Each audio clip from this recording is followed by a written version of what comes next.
There was a big meeting, Zoom meeting yesterday, the ATP. There was 400-plus players on this call. It was more than 3 hours long.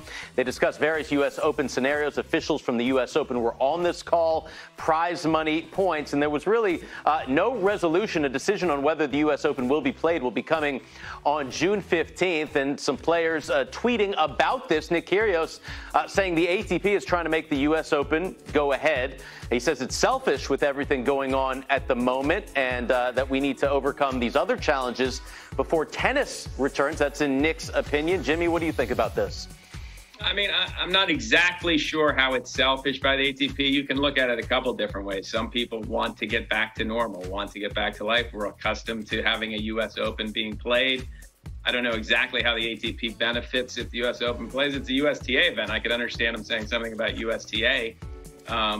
So, you know, obviously the players have concerns, and it sounds more and more as though they're not that excited about going to play the U.S. Open with the rules that they're making at the moment, at least. Yeah, credit to the USTA for trying to make this work, a variety of scenarios and moving things around. But you see what Nick had to say. And Lindsay, also some of the top players on the WTA not too keen on playing right now. Darren Cahill, the coach for Simona Halep, saying that the restrictions probably won't work for her.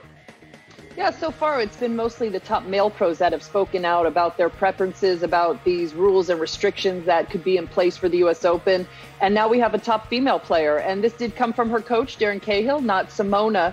But again, for these players that are used to having a team around them, one person accompanying them is a tough ask. And especially we were talking about, Jimmy, with getting treatment. You know, you want to then have someone who is treating your body that you actually know, and you know where they've been, and they know the injuries that they're dealing with.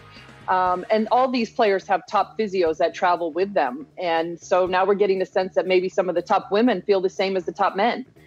I mean, no question. I think if you're playing it throughout a 5-set match, especially on the men's side, you're going to need your physio at some point. Your body's going to break down, and you know, it makes for a difficult ask for these players to come, especially the top players.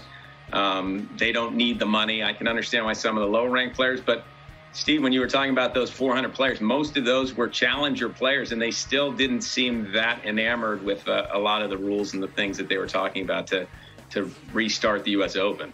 Lucas Lachko tweeted he had mixed feelings and said there will be a lot of heat in our organization for the next couple days. So we'll see. The players, they're independent contractors. They can make their own decisions. But great for the USTA to put these options out there to try to get tennis on the major level back and playing.